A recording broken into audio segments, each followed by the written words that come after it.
देखिए, matrimonial disputes में बहुत सारी महिलाओं को ये लगता है कि अगर मैं अपने हस्बैंड के अगेंस्ट मेंटेनेंस का केस फाइल करती हूँ या फिर अपने हस्बैंड या फिर इन-लॉज़ के अगेंस्ट डोमेस्टिक वायलेंस का केस फाइल करती हूँ या फिर कोई और केस फाइल करती हूँ, तो ऐसी सिचुएशन में मैं अपने ससुराल में नहीं रह सकती हूँ, मुझे केस करने के लिए कहीं और पर जाना पड़ेगा। देखिए, ये एक मिसकंसेप्शन है, ये ऐसा बिल्कुल भी नहीं है। कोई भी लेडी है, अगर उसके साथ डोमेस्टिक वायलेंस हो रहा है या फिर उसकी जो बेसिक नीड है उसको फुलफ़िल नहीं किया जा रहा है या फिर उसके पास वैलिड ग्राउंड है डाइवोर्स लेने का अपने हस्बैंड से, तो ऐसी सिचुएशन में वो जो महिला है वो अपने ससुराल में रहकर भी डाइवोर्स का,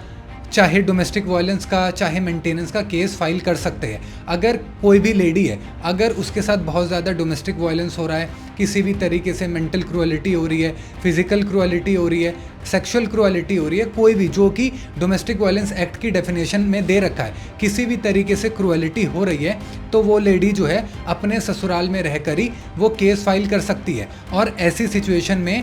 वो जो लेडी है उसका राइट है अपने ससुराल में रहने का, और ये जो राइट दे रखा है ये डोमेस्टिक वायलेंस एक्ट में ये दे रखा है। तो ऐसी सिचुएशन में भी जो ससुराल वाले होंगे या फिर जो हस्बैंड होंगे वो जो उस लेडी को अपने घर से नहीं निकलवा सकते। अगर निकालने की कोशिश करते हैं तो वो जो है मजिस्ट्रेट के सामने एप्लीकेशन लगा सकती है डोमेस्टिक वायलेंस का केस फाइल करके। तो ज़रूरी नहीं है कि एक लेडी को केस फाइल करने के लिए अपने मायके जाना पड़ेगा या फिर कहीं और पर रेंट लेकर केस फाइल करना पड़ेगा। वो जहाँ पर रह रही है, जहाँ पर उसका ससुराल है, वहाँ पर भी उसका रहने का राइट है, शेयर्ड हाउस होल्ड में रहने का उसका राइट है जो कि डोमेस्टिक वायलेंस एक्ट के अंडर कवर है, तो वो वहाँ पर रहकर भी केस फाइल कर सकती है। अगर इससे रिलेटेड आपकी कुछ और क्वेरीज है या फिर आपको कुछ पूछना है तो आप मुझे मैसेज करके पूछ सकते हैं।